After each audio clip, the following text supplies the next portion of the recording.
permanecemos aqui, vamos considerar a mensagem da palavra do Senhor. Eu continuo pregando em Gálatas, você abrirá em Gálatas 2, nós leremos os 10 primeiros versos do capítulo 2 de Gálatas, e eu quero considerar a mensagem desse texto para a nossa vida nessa noite. Gálatas 2, vamos olhar do verso 1 até o verso de número 10, e eu quero começar primeiro lendo o texto, depois então a gente vai considerar o que temos nessa passagem para a nossa vida nessa noite. Carta então do apóstolo Paulo, inspirada aí pelo Espírito Santo, à igreja da Galácia, igreja que nós estamos sendo apresentados e aprendendo também algumas lições importantes com essa carta e com essa mensagem. É dito assim: 14 anos depois, subi outra vez a Jerusalém com Barnabé, levando também a Tito.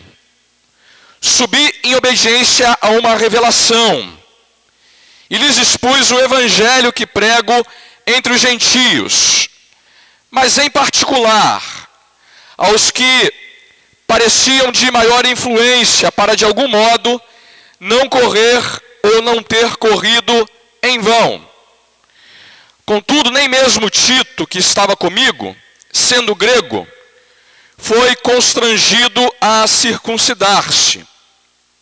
Isto por causa dos falsos irmãos, que se entremeteram com o fim de espreitar a nossa liberdade que temos em Cristo Jesus e reduzir-nos à escravidão, as quais nem ainda por uma hora nos submetemos, para que a verdade do evangelho permanecesse entre vós. E quanto àqueles que pareciam de ser maior influência, quais tenham sido outrora, não me interessa. Deus não aceita a aparência do homem. Esses digo que me pareciam ser de alguma coisa, nada me acrescentaram. Antes, pelo contrário, quando viram que o evangelho da incircuncisão me fora confiado, como a Pedro, o da circuncisão, pois aquele que operou eficazmente em Pedro para o apostolado da circuncisão, também operou eficazmente em mim para com os gentios. E quando conheceram a graça que me foi dada, Tiago, Cefas e João, que eram reputados colunas, me estenderam a mim e a Barnabé a destra de comunhão, a fim de que nós fizéssemos, ou melhor, a fim de que nós fôssemos para os gentios e eles para a circuncisão, recomendando-nos não somente que nos lembrássemos dos pobres, o que também me esforcei por fazer. Amados, até aqui a leitura da palavra do Senhor e que a gente vai considerar essa noite. Se a gente fizesse uma viagem na história, e não é possível hoje fazer viagem no tempo, há quem diga ainda não, né? Há quem diga que no futuro o homem vai poder viajar no tempo. Eu não acredito nesse negócio, não, mas deixa para lá. Se a gente pudesse viajar no tempo, vamos tentar fazer essa viagem aqui juntos, sem sair do lugar, e imaginando apenas. E se a gente voltasse na história, e voltasse lá nos primórdios da igreja, lá no início da era cristã, quando tudo começou, logo depois da ascensão de Cristo, em que os primeiros cristãos se reuniam, e se a gente pudesse fazer uma avaliação de como era o comportamento, a vida, como é que eles interagiam com as pessoas de fora da igreja, e de que maneira a fé cristã era entendida na maioria desses irmãos, a gente descobriria que no início da fé cristã, e eu não estou sendo exagerado nisso, a prática dos cristãos era profundamente judaica. E eu vou apontar alguns exemplos disso. Por exemplo, naquele tempo, o Messias que eles haviam abraçado era o Messias prometido também pelo judaísmo. Cristo também havia sido prometido pelo judaísmo. A Bíblia que eles conheciam não incluía os livros do Novo Testamento. Era uma Bíblia que falava apenas dos livros do Velho Testamento, que era a Bíblia também usada pelos judeus. Eles iam ao templo e se reuniam nos lugares onde os judeus também se reuniam. Muitos desses crentes ainda circuncidavam os seus filhos. E eu já lembrei pela manhã o que é circuncidar. Muitos deles observavam ainda as regras da dieta judaica.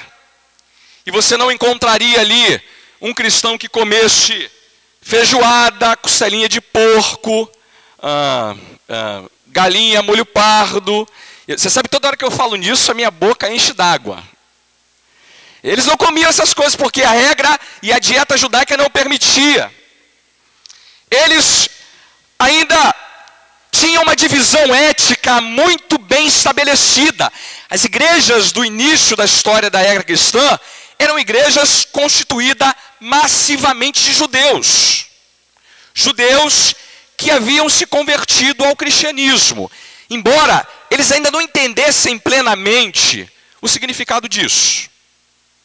Por causa disso, irmãos, aquela igreja enfrentou um problema, especialmente por parte daqueles que, entre os judeus, imaginavam que a fé que eles estavam abraçando deveria continuar carregando os elementos apresentados e ensinados pelo judaísmo.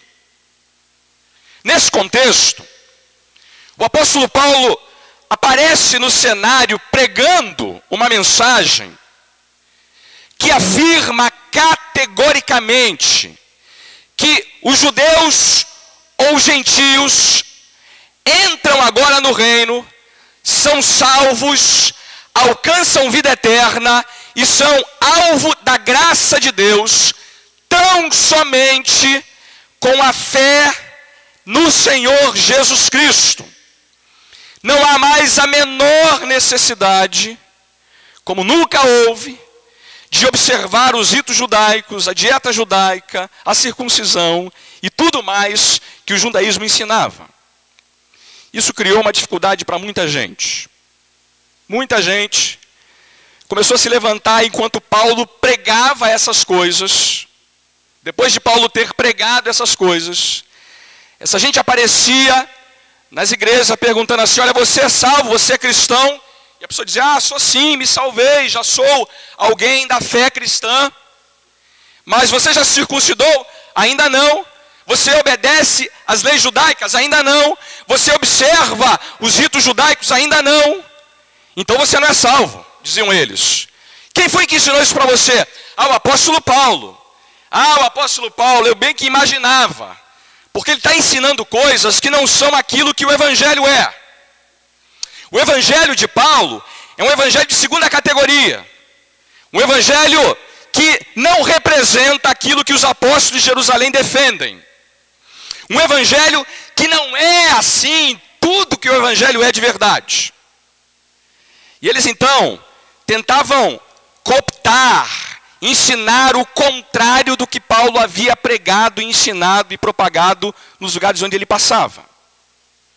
Esses homens chamavam-se de judaizantes e eles criaram um problema enorme para a igreja nesse período. E chegaram até a Galácia.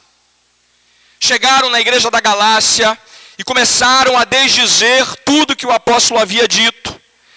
Começaram a desconstruir a mensagem do evangelho pela graça, pela fé, pregada pelo apóstolo, e colocar em xeque a autoridade dele, o conteúdo do evangelho que ele pregava e as coisas que ele ensinava. E a gente já viu que Paulo não consegue voltar à Galácia, ele não volta a essa igreja mais.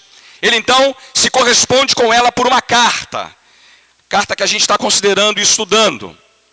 Nessa carta ele até agora já tratou de defender o seu ministério, defender a origem divina do seu ministério, a origem divina do evangelho que ele prega, já se deteve em falar da perplexidade dele com o que está acontecendo com aquela igreja, do pesar dele, do fato dele reagir de maneira quase inacreditável ao que está acontecendo. E ele está a todo tempo, a todo momento, tentando conduzir aqueles irmãos a entenderem que o evangelho que ele prega é o evangelho da graça, o evangelho vindo da parte do próprio Senhor Jesus, e que não há nada de errado entre o evangelho que ele prega e o evangelho dos apóstolos de Jerusalém. Então ele está, de uma certa maneira, sendo muito duro com aqueles que estão ensinando a versão falsa de evangelho, que não é evangelho coisa nenhuma, e ao mesmo tempo tentando preservar, ajudar, orientar, acertar e corrigir a igreja da Galácia. Nesse texto que a gente vai considerar hoje, o apóstolo está interessado em defender mais uma vez o seu ministério das acusações que eram feitas contra ele. E é mais uma vez, irmãos, o apóstolo tratando de mostrar para essa igreja e para nós que o conteúdo do evangelho, que não mudou, não sofreu alterações, não sofrerá alterações, é um evangelho que nos livra de regras, nos livra do peso da religião judaica, nos livra do peso de qualquer conjunto de regras que queiram implementar a esse evangelho. A gente às vezes não faz ideia disso, irmãos, mas ser um crente no Velho Testamento era um conjunto de regras e regras e regras e regras e regras. E Paulo sabe, irmãos, que ele não pode perder essa batalha, porque se ele o fizer, o evangelho não será preservado, e a graça oferecida nele a todo e qualquer pecador ficaria contaminada por essa tentativa falsária desses judaizantes de contaminarem ele com o judaísmo. No texto há 3 momentos em que ele faz isso. Primeiro, ele narra uma viagem que ele fez a Jerusalém para encontrar com os apóstolos. Ele vai até lá, não para ter a aprovação deles, mas para ter comunhão com os apóstolos. No segundo momento, ele fala de uma briga, de um desentendimento que ele teve com os judaizantes, que eram esses missionários que ficavam tentando confrontar o ensino do apóstolo. Depois também ele fala qual foi o desfecho dessa viagem, de como ele recebeu todo o apoio, de como o campo de trabalho foi dividido, e ele também recebeu um pedido dos apóstolos de Jerusalém. O que eu espero, irmãos, é que Deus nos dê entendimento para entender essa passagem, e que ela também seja aplicada a nós com as lições preciosas que temos nesse texto. Vamos então começar olhando aquilo que ele diz sobre a viagem que ele faz a Jerusalém para encontrar os apóstolos. Ele começa dizendo no verso 1: 14 anos depois, subi outra vez a Jerusalém. Não vou me deter a isso por muito tempo, nem quero cansá-los com isso. Mas temos um problema aqui, porque ele fala assim, 14 anos depois. Qual a referência que ele está usando? 14 anos depois dos 3 anos em que ele havia viajado para Jerusalém, no verso 18. Você lembra, no verso 18 da semana passada, a gente considerou que depois de 3 anos ele vai a Jerusalém. E agora ele está dizendo 14 anos. 14 anos aqui é depois dos 3 anos, ou 14 anos depois da conversão dele, que é o que ele está tratando nos versos anteriores do capítulo 1. Pastor, o que isso faz diferença? Faz muita diferença, irmão. Sabe por quê? Porque a gente sabe que Paulo foi a Jerusalém, depois dessa primeira ida dele, 2 vezes. Uma delas é aquela que está em Atos 11, e a outra vez é aquela que está em Atos 15. Em Atos 15, é o texto que a gente leu de manhã, é o concílio. Ele vai até Jerusalém e até dá um testemunho lá em Jerusalém que é importante. Mas ele vai lá também antes, em Atos 11. Até vai por causa de uma revelação de um profeta chamado Ágabo, que diz que vai ter uma fome sobre toda a terra, e a igreja da Antioquia levanta uma oferta para abençoar os pobres da Judéia. A questão é, de que viagem ele está falando? Da viagem de Atos 11 ou da viagem de Atos 15? Eu não vou entrar nessa polêmica, e tem muita gente boa que defende que foi a viagem de Atos 15, e muita gente boa que defende que foi a viagem de Atos 11. Eu não quero tomar partido aqui, porque é difícil tomar uma escolha aqui, mas eu só quero dizer que a gente fica sem essa informação, ele não dá para a gente uma referência. Se é depois dos 3 anos, é a viagem de Atos 15. Se é depois da conversão, é a viagem de Atos 11. Eu vou tentar mostrar que parece ser a viagem de Atos 11. Embora eu não queira ser fechado aqui nessa questão. O ponto é que ele, depois de 14 anos, ele já é um apóstolo agora, com uma certa experiência no ministério apostolar. Ele já é um homem experimentado e ele vai a Jerusalém. Ele vai, inclusive, e leva 3 amigos aí, né? Melhor, 2 amigos. Barnabé, você sabe que Barnabé é uma pessoa importantíssima no ministério de Paulo, é um ajudador dele, e foi Barnabé quem convidou Paulo para a primeira viagem missionária, um homem que trabalhou muito nesse período inicial da história da igreja, de fato um homem de caráter invejável, que deu uma contribuição significativa para o avanço do reino. Ele então é um amigo, um ajudador, eu vou dizer isso aqui, irmãos, é quase o braço direito do apóstolo Paulo. Você vai ver que em todas as viagens que ele faz, a presença de Barnabé é importantíssima. É ele quem confia em Paulo primeiro de todo mundo. Ele chama Paulo para ser missionário, antes mesmo da igreja confiar e ter confiança no ministério dele. Ele vai então com Paulo para essa viagem e leva também a Tito. Tito aqui ainda é um jovem muito jovem, que está começando o seu ministério. Ele vai ser alvo depois de uma carta do apóstolo Paulo. Você há de se lembrar que tem 3 cartas pastorais, 1º e 2º Timóteo, e a carta de Tito, que é esse Tito aqui, que vai ser também um ajudador importante do ministério apostólico do apóstolo Paulo. Então eles sobem e vão até Jerusalém nessa viagem. E o texto diz que ele vai, irmãos, verso 2, por causa de uma revelação. E aqui temos um problema.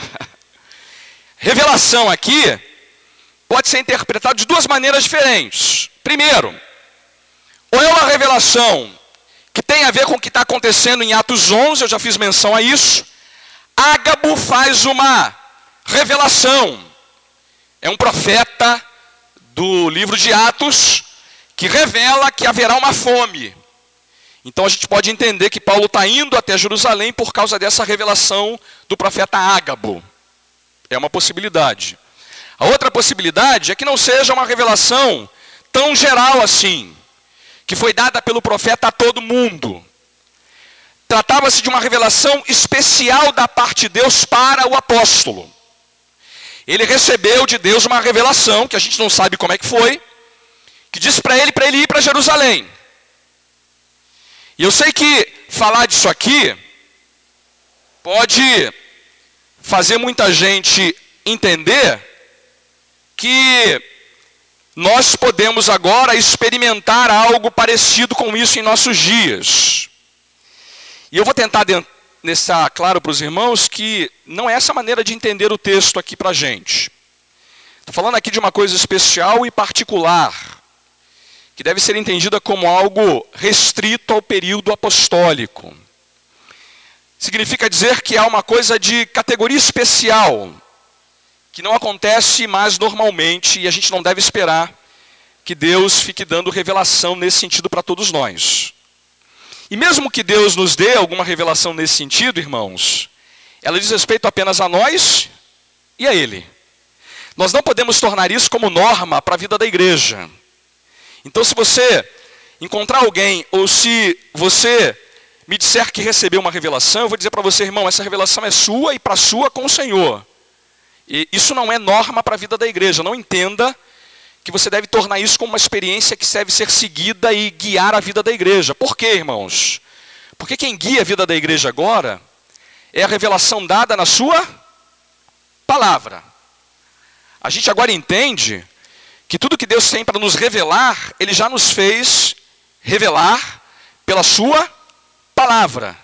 E agora, a igreja não é mais guiada por revelações pontuais e dadas aos membros. A gente não tem aqui no nosso culto um momento em que a gente fala assim, agora é o momento de revelação. E aí cada um levanta e faz uma revelação. Porque a gente entende que Deus não faz mais assim. Ele faz agora por intermédio da sua palavra. E Ele então revela a sua vontade quando a gente entende o que está na palavra dEle. E eu, portanto, quero que você entenda que mesmo que a gente categorize essa revelação como uma coisa dada ao apóstolo, isso não deve ser uma norma para a vida da igreja. E o que ele vai fazer então em Jerusalém nessa viagem? O texto diz que ele vai expor o evangelho que prego entre os gentios, em particular aos que pareciam de maior influência, para de algum modo não correr ou ter corrido em vão. Ele vai até ali para mostrar a liderança da igreja de Jerusalém, que era a igreja mais influente, mais importante da época, que o evangelho que ele prega é da mesma categoria, do mesmo conteúdo que o evangelho pregado por aqueles apóstolos. E é curioso como é que ele faz isso, né? Ele vai diretamente àqueles que eram de maior influência.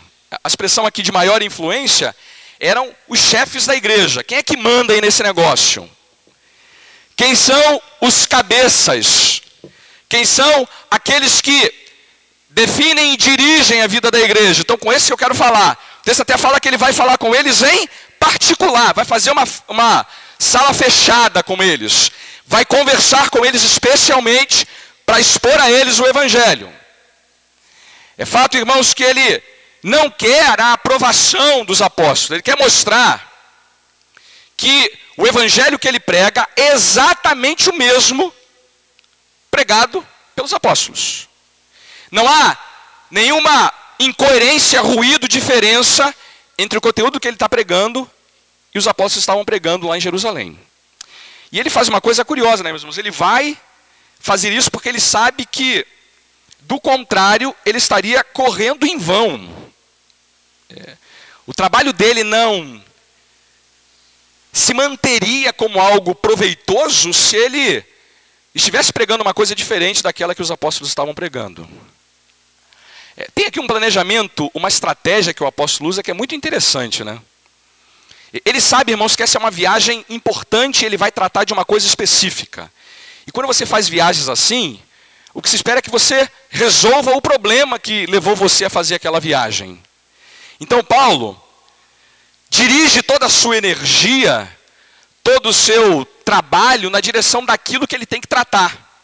Ele não quer perder tempo com coisas que não são importantes naquela hora. Ele não quer pregar o evangelho dele para qualquer pessoa. Ele quer pregar para a liderança, porque ele sabe que é a liderança quem vai dar o aval, quem vai dar a aprovação, quem vai de fato poder mostrar que o evangelho que ele prega era exatamente o mesmo da liderança da igreja de Jerusalém. Está aqui uma coisa que eu queria que a gente aprendesse, irmãos. É verdade que o evangelho tem que ser pregado para todo mundo. Mas às vezes é bom que a gente tenha essa percepção do apóstolo, de ter estratégia na hora de apresentar o evangelho. De ir na direção daqueles que a gente sabe tem mais propensão a responder o evangelho, a entender o evangelho, que são, por assim dizer, prioridade na lista. Você lembra que é assim que a gente faz na nossa vida. Quando a gente vai pescar, por exemplo, a gente sabe que tem que lançar a rede onde estão os cardumes, né? Onde tem peixe. Não adianta ficar lançando a rede onde você não vai encontrar peixe nenhum. O sujeito que fica atirando a ermo tem pouca chance de acertar alguma coisa, mas quem mira, mesmo que a mira não seja muito boa, acerta alguma coisa, né? Mira numa coisa e acerta na outra, mas pelo menos acertou. Você percebe? Paulo está dizendo assim, eu fui lá para tratar um problema específico, eu procurei logo quem eram as pessoas que iriam responder a questão. Eu fui logo de encontro a quem interessava. embora possa parecer que ele está sendo aqui meio exclusivista, não está não. Ele está ensinando para a gente uma estratégia, que a gente deveria aprender, irmãos. Às vezes a gente fala demais com muita gente e não serve para muita coisa. Perde um tempo com uma pessoa só e fala com ela só para você ver se talvez o resultado não seja melhor. Seja um pouco mais inteligente nessa sua abordagem para você aprender que nem todo mundo tem que ser tratado de maneira igual no primeiro momento. Nesse sentido, entenda bem, nesse sentido, para que a sua energia e o seu esforço talvez possa produzir um efeito ainda melhor. Então Paulo vai até ali e ele tem o propósito então de apresentar o evangelho que ele pregava aos gentios, e ele faz isso para a liderança em especial. Nessa viagem acontece uma outra coisa. Embora ele tenha falado com a liderança, ele diz também que enquanto esteve ali, aconteceram coisas que não estavam previstas pela sua viagem. Veja aí o verso 3, especialmente o verso 4. Contudo, nem mesmo Tito, que estava comigo, sendo grego, foi constrangido a circuncidar-se. Isto por causa dos falsos irmãos, que se entremeteram com o fim de espreitar a nossa liberdade que temos em Cristo e reduzir-nos à escravidão, os quais nem ainda por uma hora nos submetemos para que a verdade do evangelho permanecesse entre vós. Então vamos prestar atenção no que está acontecendo aqui. Paulo vai lá falar com a liderança, mas acontece desses falsos irmãos se meterem na conversa alheia. Você sabe que tem duas coisas importantes aqui. Primeiro, que já tem falso irmão desde lá do Novo Testamento. Tem gente falsa e que é irmão. Não sei se é irmão falso ou falso irmão, mas aqui é falso irmão. Não é aquele irmão, ele não é irmão, ele é falso. Tem irmão que é falso, mas tem falso irmão. Você entende a diferença, irmão? Embora eu espero que você não seja falso. O ponto aqui é que tinha falso irmão. E essa gente se meteu onde não devia. Segunda lição, tem gente se metendo em conversa dos outros já desde aquele tempo, né? E eles se meteram com o fim de espreitar a nossa liberdade e reduzir-nos à escravidão. O que Paulo está dizendo com isso? O que ele está dizendo com essa expressão? Eles queriam roubar a liberdade da gente e reduzir a gente à escravidão de novo. E ele vai garantir. A verdade do evangelho estava em jogo nesse momento.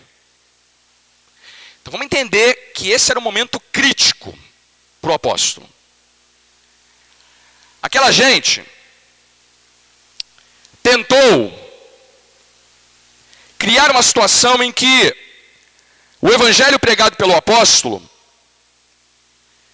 passasse a ter os ingredientes do judaísmo. E é por isso que ele fala no verso 3, que Tito, que era grego e portanto também era um gentio, não foi constrangido a circuncidar-se. Por que isso era importante? Por que Paulo está tão preocupado com essa questão? Por que ele leva esse assunto tão a sério? Imagine que Paulo podia reagir assim: ah não, tudo bem. Vocês querem circuncidar Tito? Tudo bem. Tudo bem. Tito, tá bom para você? Tá bom, Paulo, tudo bem para mim. Se tá bom para você, tá bom para todo mundo. Vamos circuncidar ele também. Deixa disso, vamos criar briga não. Desentendimento para quê? Para quê entrar nessa polêmica? É tipo aquele espírito brasileiro, sabe qual é? Deixa disso, não vamos entrar nessa briga. Para quê?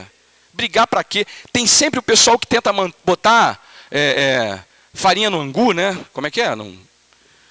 Cortina de fumaça? Não. Para quê? O negócio não é tão grave assim, não. Menos, Paulo. Para que ser tão tolerante? Para que ficar tão preocupado com isso? Ele chega a dizer, irmãos, no verso 5, eu não me submeti a eles nem por uma hora. Essa gente que queria circuncidar a Tito, essa gente que imaginava que podia levar a gente de volta à escravidão, e era falso irmão, eu não me submeti a eles nem a uma hora. Ele está dizendo assim, olha, se eles quisessem circuncidar a Tito, eu teria rompido com eles. Eu não estou disposto a me manter ao lado deles. E eles não teriam a minha comunhão. Por quê? Por que Paulo não deixou essa questão passar? Por que ele está tão preocupado e está tão intolerante, para usar essa expressão aqui, nesse momento? Porque ele sabe, irmãos, que está em jogo a liberdade do Evangelho. Se Paulo permite que Tito fosse circuncidado, ele está abrindo um precedente que vai fazer não só os judeus da sua época, como os judeus de todo o tempo da história, acreditarem que o Evangelho da graça, pela fé em Cristo, não é suficiente para salvar o pecador. Se Paulo abre o precedente aqui para que Tito fosse circuncidado e aceitasse essa imposição, ele estaria admitindo que tudo o que ele estava pregando não era bem o Evangelho. Amados, esse era um momento crítico, porque quer dizer, em suma, o seguinte: se Paulo não tivesse sido firme nesse momento, irmãos, nós seríamos contaminados pela visão do judaísmo até hoje. Muita gente continuaria acreditando que não bastaria a fé no Senhor Jesus. Por isso que ele fala da verdade do Evangelho permanecer entre vós. Por isso que ele fala da liberdade que temos em Cristo. Por isso que ele fala de voltar a nos reduzir à escravidão. Porque o que está em jogo aqui é muito mais do que Tito e a amizade que Paulo tem com ele. Está em jogo aqui a liberdade do Evangelho. E ele então é firme em mostrar que ele não está disposto a nem por uma hora se submeter a essa gente. O texto então termina dizendo então que Paulo recebe a destra da comunhão daqueles apóstolos, porque a partir do verso 6, ele termina contando para nós o que aconteceu ainda mais nessa viagem. É dito assim: e quanto àqueles que pareciam ser de maior influência, e ele diz, olha, eu não me interesso com isso. É curioso, né? Ele está falando aqui dos apóstolos. Esses homens de maior influência são os apóstolos. Não me interessa quem eles foram. Deus não aceita a aparência do homem. Deus não fica olhando o nosso currículo do passado. Não fica olhando quem nós somos aparentemente. Deus olha para outras coisas. Deus olha para o interior da gente. E Paulo sabe que essa aparência pode ser muito valorizada para muita gente, mas não para Deus. Esses digo que me pareciam ser de alguma coisa, primeiro, não me acrescentaram nada. Ou seja, quando eu expus o Evangelho para eles, eles perceberam que o que eu pregava era exatamente o mesmo que eles pregavam. Não acrescentaram, não tiraram, não colocaram, não fizeram mudanças, não fizeram reprimendas, reconheceram exatamente aquilo que eu pregava como Evangelho. Segundo, antes pelo contrário, quando viram que o Evangelho da incircuncisão me fora confiado, como a Pedro o da circuncisão, pois aquele que operou eficazmente em Pedro para o apostolado da circuncisão também operou eficazmente em mim para com os gentios. E quando reconheceram a graça que me foi dada, então primeiro, eles viram que Deus também confiou a mim o Evangelho. E ele faz uma diferença, né, entre o Evangelho confiado a ele e o Evangelho confiado a Pedro. Quer dizer então que existem dois Evangelhos, o Evangelho de Pedro e o Evangelho de Paulo? Obviamente que não. Quando ele usa essa expressão, o evangelho da circuncisão e o evangelho da incircuncisão, ele está apenas usando uma maneira de chamar a atenção para os grupos para os quais o apóstolo Pedro e o apóstolo Paulo foram chamados. Paulo foi chamado para o evangelho para os gentios, o evangelho pregado aos gentios, e Pedro foi chamado para o evangelho pregado aos judeus. Não há um evangelho diferente para cada um desses grupos. Paulo está apenas reconhecendo que parte do seu ministério foi direcionado para os gentios e parte do ministério de Pedro foi direcionado para os judeus. O ponto aqui é que tanto Pedro quanto Paulo receberam esse evangelho da parte do próprio Senhor Jesus Cristo. E eles então reconheceram que foi confiado a Paulo o evangelho da incircuncisão, reconheceram que a graça dele foi também dada a Paulo, e o texto completa dizendo que Tiago, Cefas e João, Cefas aqui é Pedro, que eram colunas da igreja, colunas aqui, que eles eram os grandes líderes da igreja, estenderam a mim e a Barnabé a destra da comunhão. Essa expressão destra da comunhão é que eles foram recebidos e reconhecidos como pessoas que também pregavam o evangelho anunciado por aqueles apóstolos. Eles têm agora a comunhão, foram recebidos de braços abertos e com o aval, a aprovação, o reconhecimento de que de fato eles compartilhavam do mesmo evangelho.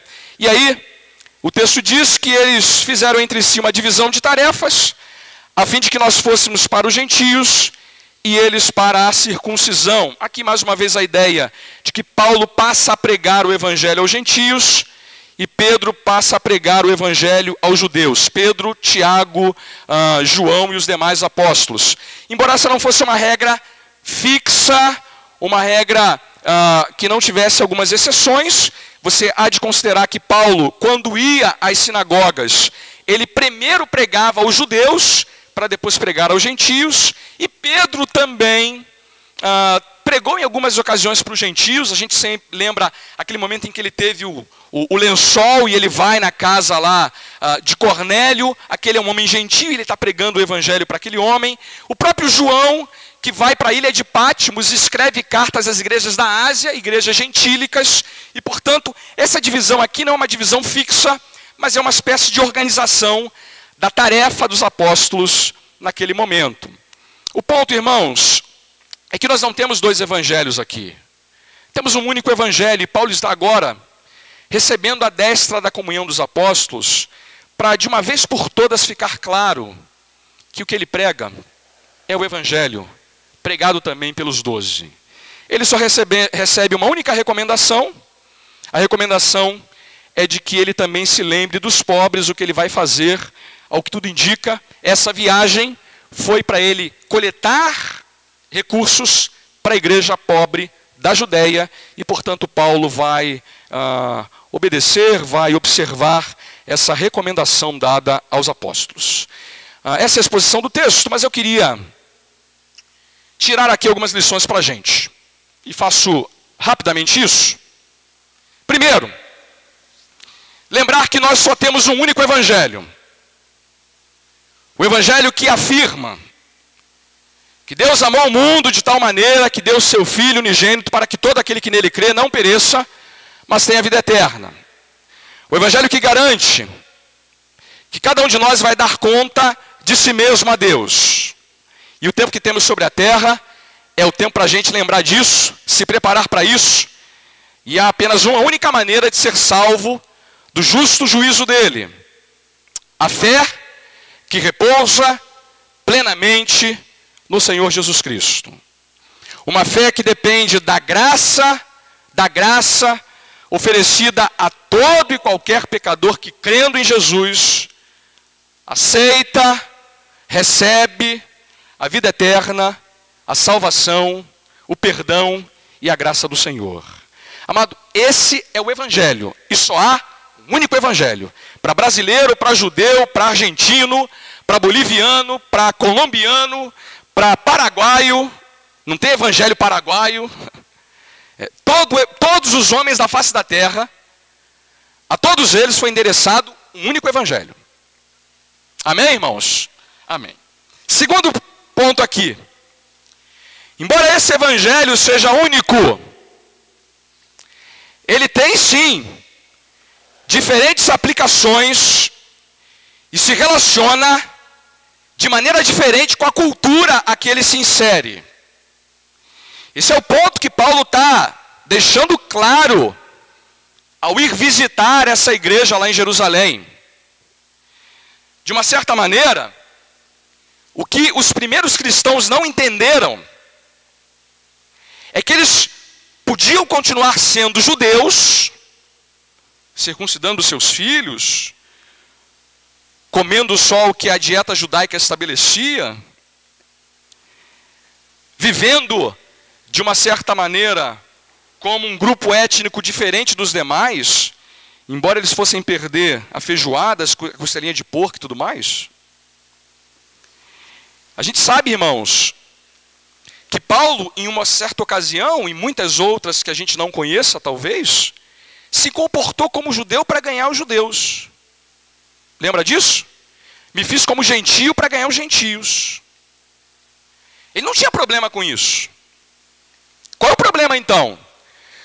O problema é quando a gente quer começar a incorporar essas questões culturais como se fossem a própria essência do evangelho. Quando a gente confunde a cultura que o evangelho está inserido com a própria mensagem que o evangelho é. Quando a gente começa a trazer para o meio, para o centro do evangelho, aquilo que é apenas aspecto cultural. E no Brasil a gente tem um problema sério nessa área, irmãos. Muita gente ainda no Brasil mistura tradições com o evangelho. Mistura cultura com o evangelho. Mistura aquilo que é periférico, que sofre mudanças que podem ser renovadas com o centro do evangelho. É bom que se diga, irmãos, que as tradições podem ser mudadas. Tradições que funcionam hoje não funcionavam há 100 anos atrás, e as de 100 anos atrás não funcionam hoje. A igreja precisa aprender que o evangelho é um só, mas ele se expressa de maneira diferente nas mais culturas diferentes que existem. Esse é o poder magnífico que o evangelho tem. Por isso que Paulo fala do evangelho da incircuncisão e do evangelho da circuncisão. É óbvio que ele, quando prega para incircuncisos, aplica o evangelho considerando que essa gente é incircuncisa. E quando ele vai pregar para circuncisos, judeus, ele lembra que essa gente é judia. O que eu quero dizer então é que uma igreja relevante, bíblica, para a nossa geração, tem que aprender a separar, tem que aprender a insistir nas coisas que são a essência do evangelho, mas ao mesmo tempo tem que estar aberta para mudar, para renovar, para alterar aquilo que é apenas manifestação cultural produzida pelo evangelho.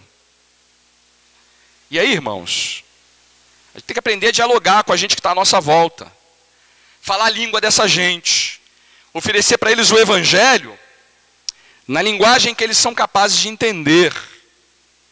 Tem que aprender que o evangelho é um só, mas ele se expressa de maneiras muito diferentes. Tem que insistir naquilo que é essencial, mas tem que aprender a negociar aquilo que é periférico. Nem sempre é fácil, nem sempre é óbvio, mas Paulo está mostrando para a gente que é algo disso que estava sendo mal entendido naquele período. Vocês querem ser judeus? Tudo bem, mantenham a vida de vocês como judeus, mas não confundam isso com o evangelho. Você quer ser brasileiro? Tudo bem, seja brasileiro, mas não confunda os tipos e gostos do Brasil com aquilo que é a mensagem do Evangelho. Essas coisas são diferentes. E o Evangelho tem aplicações diferentes também. Terceira aplicação. A gente aprende com esse texto, irmãos, a buscar comunhão com todo verdadeiro irmão. Ah, que bom ver Paulo procurando estabelecer comunhão com a igreja de Jerusalém. Ele faz uma viagem, vai até a liderança, se envolve, se dispõe, busca aqueles irmãos para marchar junto, para que eles possam juntos testemunhar que são diferentes, mas abraçaram o mesmo Evangelho. Você entende isso, irmão? Entende que nós somos uma igreja que é diferente de muitas outras igrejas da face da terra. Que nós temos as nossas peculiaridades. Isso não quer dizer que por causa das nossas diferenças, não devamos buscar comunhão com aqueles que são irmãos de verdade. Que nós devemos fazer tudo que está ao nosso alcance para buscar a unidade da igreja, em torno da centralidade do Evangelho. E Paulo se dispõe a buscar essa comunhão. Paulo se dispõe a estabelecer as coisas nesses termos. Quarta aplicação. Deus nos dê coragem para buscar a comunhão que o apóstolo estabeleceu aqui, mas sem jamais negociar o que é essencial no Evangelho. Eu sei que pode parecer contraditório com o ponto anterior, mas olha só, Paulo busca acordo, mas ele jamais negaria que a salvação é pela graça, independente das obras da lei. Se houvesse a menor possibilidade de impor sobre ele a circuncisão, de fazer voltar ele à escravidão, ele não estava disposto a aceitar essa imposição. Para usar aqui um ditado popular, eu faço de tudo para não estar numa briga, mas depois pago uma fortuna para não sair dela. Eu sei que a gente é de paz, e temos que ser de paz, irmãos. Mas de vez em quando tem que brigar também. É verdade, irmão. De vez em quando tem que brigar. Brigar para que os fundamentos do Evangelho não sejam colocados em xeque. Brigar, mesmo que isso represente a impossibilidade de uma convivência pacífica. Mesmo que isso represente criar situações constrangedoras, como foi no caso do apóstolo. Mesmo que a gente tenha que ser duro, incisivo. O Evangelho, o qual abraçamos, a fé que foi entregue uma vez por todas aos santos, deve ser preservada com essa coragem. Preservada com a coragem de quem não tem medo de dizer aquilo que não agrada. Sem ser ofensivo, sem ser mal educado. Mas isso não quer dizer que você tem que ser medroso. Paulo teve a coragem para dizer, olha, se vocês imaginam que eu vou me submeter à escravidão de novo, estão redondamente enganados. E eu não vou permitir isso nem por uma hora. Que Deus, amados, dê para a gente a coragem, para nos mantermos firmes ao Evangelho e aos fundamentos dele, mesmo que isso pareça impopular e desagradável. Por fim, meu último ponto, é que Deus nos dê gratidão, amados, por esse texto, pela palavra do Senhor e pela certeza de que Deus preservou esse Evangelho até nós, irmãos. Olha, às vezes a gente pega a Bíblia e não se dá conta do preço que se pagou para essa verdade ser preservada. Não valorizamos, não lemos, não nos alimentamos da Escritura. Mas olha, esse livro chegou até nós, irmãos, como resultado de muito suor, de muitas lágrimas, mas de muito sangue também.